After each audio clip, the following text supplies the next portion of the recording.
We are joined by Julie Kay, our political expertise.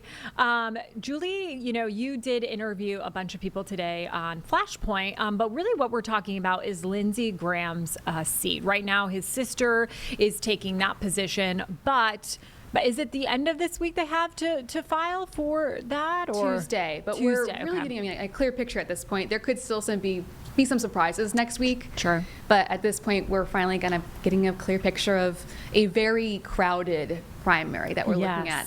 You mentioned now Senator Darlene Graham. She has officially decided to enter the race. She hasn't filed yet, so we're waiting for her. But of course, she's got so much going on right now. I expect we'll see her sometime early next week. That, of course, adds a lot of just interesting characteristics to this race. Also today, we got official filings from Congressman Russell Fry and Congressman Ralph Norman. Interestingly enough, Russell Fry is just at the center of this race because he's also running for re-election in his own seat. In South Carolina, you can do that.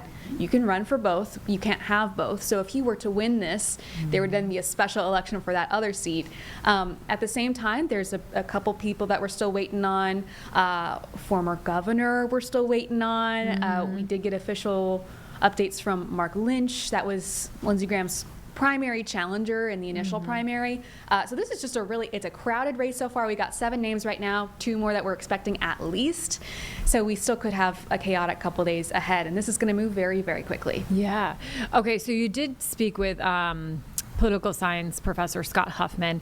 Does he have any inkling of, who might be the front runner here or who we might be seeing get this spot? Now, what's really interesting, and he and I have talked about this before in terms of the governor race, is how far President Trump's endorsement goes in South Carolina right now. Of course, it is an incredibly red state, and it still is.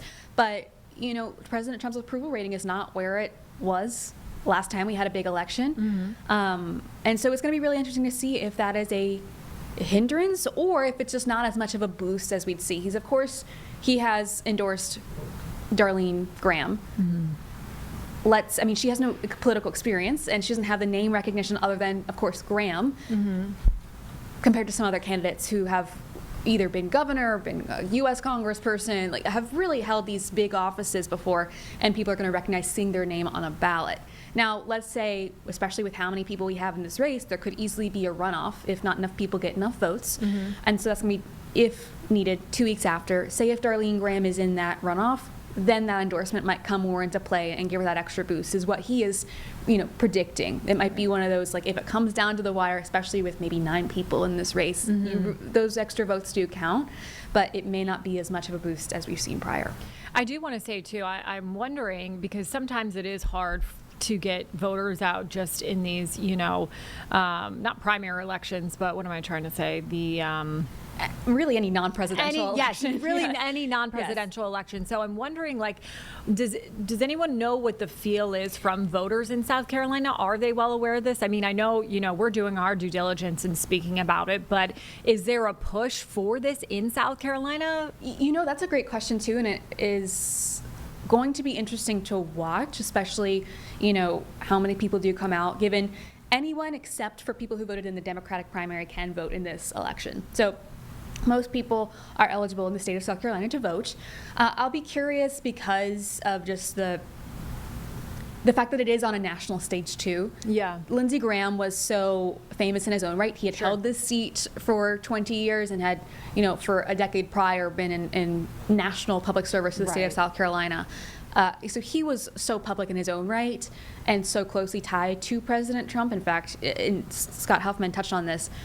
Trump listened to Graham sometimes as opposed to the other way around, trusted his opinion so much. And I think because this seat is so publicized and South Carolina has not had an open Senate seat like this, of this profile for 2 decades, I really expect that we'll see quite a bit of turnout. But of course, it isn't a presidential election, so we're not going to see maybe the most numbers. As many. And, you do make a great point, too, with him being, so famous in his own right. And I feel like this death as well was very shocking to a lot of people. So they're probably, it's top of mind right now in South Carolina. And with how quickly it has to happen, it's not going to be out of mind anytime soon. I mean, this is going to happen August 11th.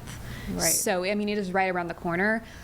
Next week, I'll be in Columbia because they're going to have the ceremony for Lindsey Graham. Of course, they're going to have the one in D.C., then one in Columbia, and one in his hometown. So it'll still be very fresh for people as well, especially with that going on. All right, awesome. Julie Kay, thank you so much. And